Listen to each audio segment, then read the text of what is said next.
Sahabat peradaban kasih yang terkasih, saya akan memberikan edisi khusus Minggu Paskah yang ke-7, juga merupakan hari Komsos, Hari Komunikasi Sosial yang ke-55, seturut tradisi Gereja Katolik. Saya ingin berbagi apa?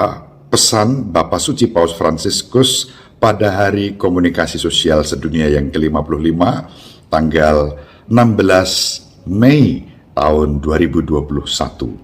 Saya akan membacakan pesan beliau yang diberi judul Datang dan Lihatlah. Berkomunikasi dengan menjumpai orang lain apa adanya.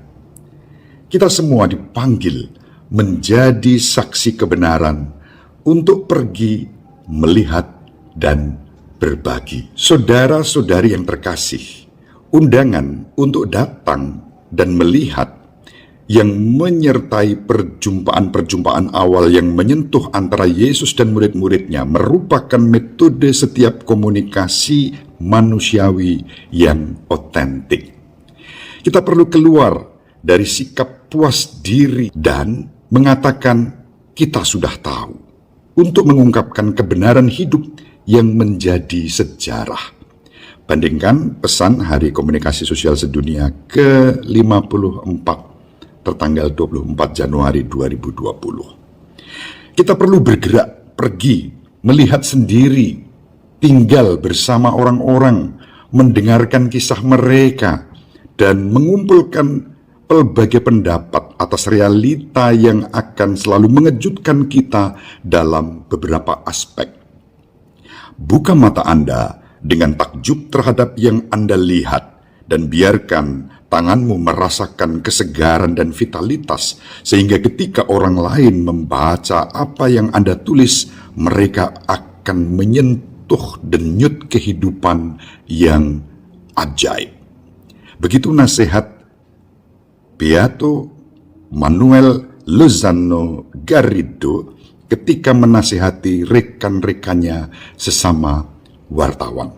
Karena itu, saya ingin mendedikasikan pesan tahun ini pada panggilan untuk datang dan lihatlah.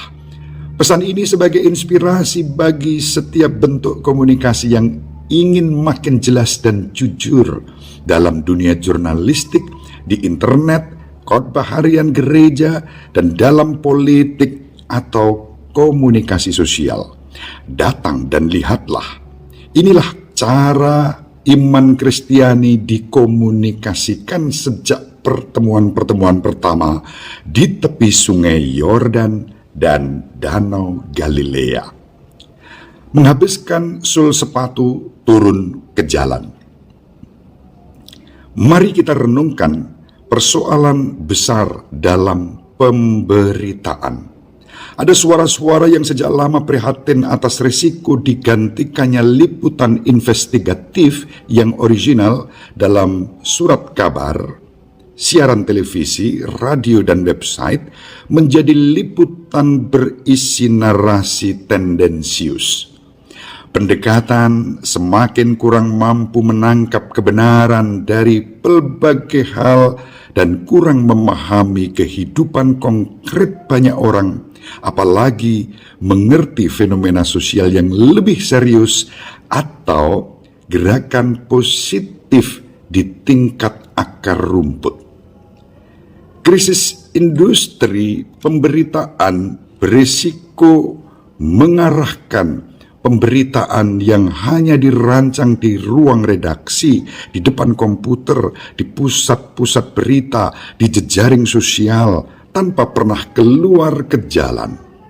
Tanpa menghabiskan sul sepatu, turun ke jalan. Tanpa bertemu orang untuk mencari cerita atau memverifikasi situasi tertentu dengan mata kepala sendiri. Jika kita tidak membuka diri pada perjumpaan, kita tetap tinggal sebagai penonton dari luar, meskipun inovasi teknologi mampu membuat kita seolah-olah tenggelam dalam sebuah realitas luas secara langsung. Setiap sarana berguna dan bernilai hanya jika mampu mendorong kita pergi dan melihat hal-hal tidak akan kita ketahui jika tidak pergi.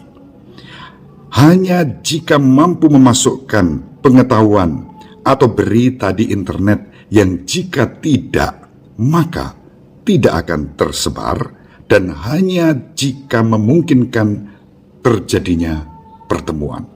Injil sebagai berita. Kepada para murid pertama yang ingin mengenal Yesus setelah pembaptisan di Sungai Yordan, Yesus menjawab, "Datang dan lihatlah." Injil Yohanes bab 1 ayat 39. Yesus mengundang mereka berelasi dengannya. Lebih dari setengah abad kemudian, ketika Yohanes yang sudah sangat tua menyusun Injilnya, ia mengingat beberapa detail berita yang mengungkapkan kehadirannya di tempat itu dan dampak yang dialami dalam hidupnya. Kira-kira pukul 4 di sore hari. Bandingkan Injil Yohanes bab 1 ayat 39. Keesokan harinya, demikian Yohanes melanjutkan, Filipus menceritakan kepada Natanael perjumpaannya dengan Sang Mesias. Natanael menjawab dengan skeptis, "Mungkinkah sesuatu yang baik datang dari Nazaret?"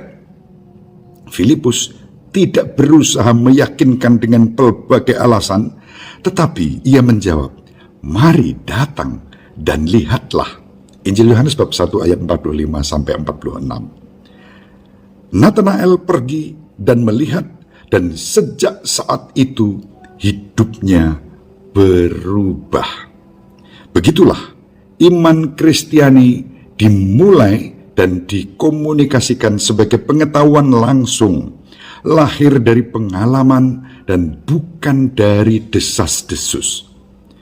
"Kami percaya, tetapi bukan lagi karena apa yang kau katakan, sebab kami sendiri telah mendengar Dia dan kami tahu bahwa Dialah benar-benar juru selamat dunia," kata orang-orang kepada perempuan Samaria setelah Yesus singgah di desa mereka. Lihat, bandingkan Injil Yohanes bab 4 ayat 39 sampai 42. Datang dan lihatlah adalah metode mengenal realitas sangat sederhana. Inilah verifikasi paling jujur dari setiap pernyataan. Karena untuk mengetahui haruslah bertemu dan membiarkan orang di depan saya berbicara serta membiarkan kesaksiannya sampai kepada saya. Terima kasih atas keberanian banyak wartawan. Jurnalisme yang juga menceritakan realitas menuntut kemampuan untuk pergi ke tempat di mana tak seorang pun pergi. Suatu gerak dan keinginan untuk pergi, melihat sendiri, rasa ingin tahu, keterbukaan dan gairah. Kita harus berterima kasih atas keberanian dan komitmen dan begitu banyak pekerja profesional, para wartawan, para pekerja film, editor, dan sutradara yang kerap bekerja dengan penuh risiko. Berkat upaya mereka, sekarang ini kita mengetahui misalnya penderitaan kaum minoritas yang teraniaya di beberapa tempat di dunia. Laporan tentang banyak penindasan dan ketidakadilan atas orang miskin dan atas alam ciptaan, serta cerita tentang begitu banyak perang yang terlupakan. Jika suara-suara ini atau berkurang, bukan hanya pemberitaan yang akan rugi, tetapi terutama seluruh masyarakat dan demokrasi. Situasi ini sungguh sebuah pemiskinan atas kemanusiaan kita. Banyak realitas yang terjadi di dunia, terlebih di masa pandemi, semakin menguatkan ajakan pada dunia komunikasi untuk datang dan melihat. Sungguh ada resiko membicarakan tentang pandemi dan setiap krisis hanya dengan menggunakan cara pandang negara-negara yang lebih kaya dan dengan menggunakan pembukuan ganda dalam tanda kutip. Misalnya, ada permasalahan tentang vaksin dan perawatan medis secara umum yang berisiko mengecualikan orang miskin.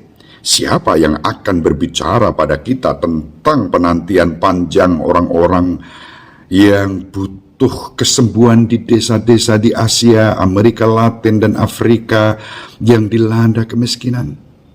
Demikian juga perbedaan sosial ekonomi pada tingkat global berisiko menentukan urutan distribusi vaksin anti-COVID, dan orang miskin selalu di baris akhir. Dan hak semua orang untuk sehat hanya ditegaskan sebagai prinsip tetapi tidak terlaksana secara nyata. Bahkan di dunia yang lebih makmur, tragedi sosial seperti keluarga-keluarga yang tiba-tiba jatuh miskin, terluka dan berusaha mengatasi rasa malu, mengantri di pusat-pusat lembaga karitas untuk menerima paket makanan. Kisah tentang mereka tidak banyak menjadi berita dan sebagian besar tetap tersembunyi. Peluang dan jebakan di website. Internet dengan berlimpah ekspresi sosialnya dapat meningkatkan kemampuan bercerita dan berbagi. Karena itu banyak mata makin terbuka atas dunia. Demikian juga banyak gambar dan kesaksian akan terus dihadirkan. Teknologi digital memberi kita kemungkinan atas informasi tangan pertama dan tepat waktu, dan itu sangat berguna. Ingatlah, pada keadaan darurat tertentu di mana internetlah atau website yang paling pertama memberitakan dan menjadi layanan komunikasi utama bagi masyarakat. Sungguh sebuah sarana ampuh yang menuntut kita semua bertanggung jawab sebagai pengguna dan konsumen. Kita semua berpotensi menjadi saksi atas peristiwa yang jika tidak diceritakan akan diabaikan oleh media tradisional. Kita berkontribusi bagi masyarakat dengan memunculkan lebih banyak cerita positif. Syukurlah, berkat internet, kita punya kesempatan menceritakan apa yang kita lihat, apa yang terjadi di depan mata, dan berbagi kesaksian. Namun demikian, sudah nyata bagi semua orang resiko dari komunikasi sosial yang tidak diverifikasi. Sejak lama, kita sudah mengetahui bagaimana berita dan bahkan gambar mudah dimanipulasi dengan berbagai alasan, kadang-kadang hanya karena narsisme belaka. Kesadaran kritis ini mendorong kita untuk tidak mempersalahkan sarana, namun membuat kita semakin mampu membuat pembedaan dan memiliki rasa tanggung jawab yang lebih matang dan mengetahui kapan harus menerima dan kapan harus menolak pesan atau konten. Kita semua bertanggung jawab atas komunikasi yang kita buat, atas informasi yang kita berikan, atas kontrol terhadap berita palsu, dan bersama-sama melatih menyingkap yang benar. Kita semua dipanggil menjadi saksi kebenaran untuk pergi, melihat, dan berbagi. Melihat secara langsung sungguh tak tergantikan. Dalam komunikasi, tidak ada yang bisa sepenuhnya menggantikan melihat secara pribadi. Beberapa hal hanya dapat dipelajari dengan mengalami. Kita tidak berkomunikasi hanya dengan kata-kata, tetapi dengan mata, dengan nada suara, dan dengan gerakan. Daya tarik kuat Yesus atas mereka yang berjumpa dengannya terletak pada kebenaran khotbahnya, tetapi efektivitas dari apa yang ia katakan tidak terlepas dari tatapan, sikap, dan bahkan keheningannya. Para murid tidak hanya mendengarkan kata-katanya, mereka melihatnya berbicara. Memang dalam dirinya Sang Logos menjelma, firman menjadi wajah. Tuhan tidak terlihat, memungkinkan dirinya dilihat, dirasakan, dan disentuh. Seperti ditulis penginjil Yohanes. Bandingkan Yohanes bab 1 ayat 1-3. Kata-kata hanya efektif jika dilihat, hanya jika Anda terlibat dalam pengalaman dan dalam dialog. Oleh karena itu, datang dan lihatlah, sungguh-sungguh mendasar. Oleh karena itu, datang dan lihatlah, sungguh-sungguh mendasar. Kita lihat betapa banyak kata kosong juga di zaman kita. Dalam setiap bidang kehidupan publik, bisnis, dan juga politik, ada begitu banyak orang yang fasih berbicara tetapi kosong. Tahu bicara tanpa henti, tetapi tidak menyampaikan apa-apa. Gagasannya laksana 2 butir gandum dalam sekam. Butuh 1 hari untuk menemukannya, dan ketika ditemukan, sungguh tidak setimpal dengan usaha pencahariannya. Kata-kata tajam dramawan Inggris juga berlaku bagi kita para komunikator Kristiani. Kabar baik Injil telah menyebar ke seluruh dunia berkat pertemuan antar manusia dari hati ke hati. Semua orang, baik pria maupun wanita, yang telah menerima undangan yang sama untuk datang dan melihat, benar-benar terpengaruh oleh sesuatu yang lebih manusiawi dalam tatapan, kata-kata, dan gerak-gerik mereka yang bersaksi tentang Yesus Kristus. Semua sarana sungguh bernilai. Sang komunikator hebat bernama Paulus dari Tarsus, seandainya sudah ada pada waktu itu, pasti akan menggunakan email dan media sosial. Namun, orang-orang sejamannya justru terkesan atas iman, harapan, dan cinta kasih Paulus ketika mendengarnya berkhotbah. Dan sungguh beruntung boleh ada bersamanya serta boleh menyaksikannya dalam sebuah pertemuan atau dalam percakapan pribadi.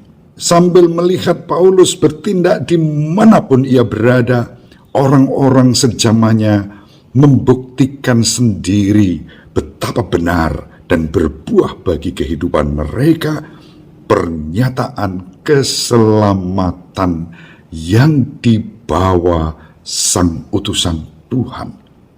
Dan bahkan di mana sang rekan kerja Allah ini tidak dapat dijumpai secara pribadi, para murid yang dikirimnya memberikan kesaksian tentang cara hidupnya dalam Kristus. Bandingkan surat 1 Korintus yang pertama, bab 4 ayat 17.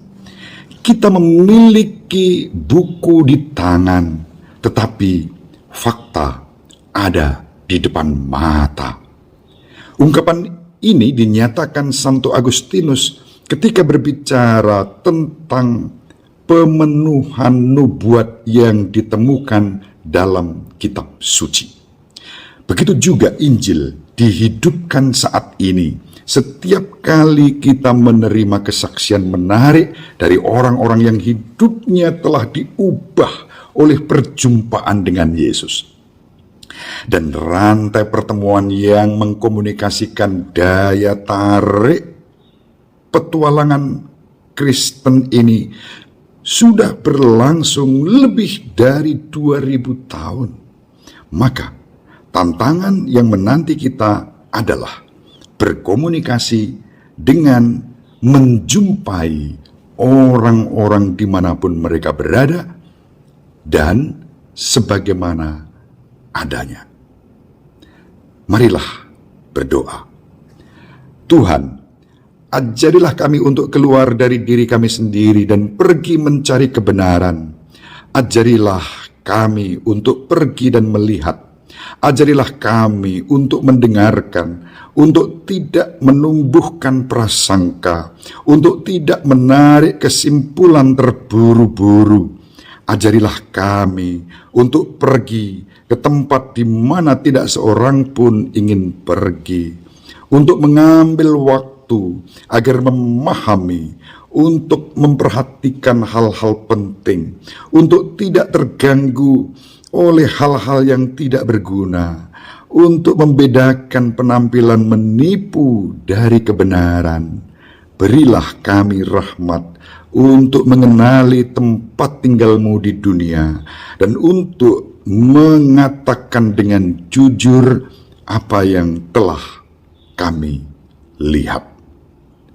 Roma di Basilika Santo Yohanes Lateran, tanggal 23 Januari 2021 pada Vigili peringatan Santo Fransiskus de Sales. Demikian para sahabat terkasih yang bisa saya sampaikan pesan Paus Fransiskus pada Hari Komunikasi Sosial ke-55. Semoga bermanfaat. Semoga sahabatku yang terkasih dimanapun berada dibimbing, dilindungi, dan diberkati oleh Allah yang Maha Kuasa, Bapa dan Putra dan Roh Kudus. Amin. Terima kasih. Ibu Maria mendoakan kita, Bapak Yosef merestui kita dengan keheningannya. Tetap semangat, salam sehat, jangan lupa bahagia.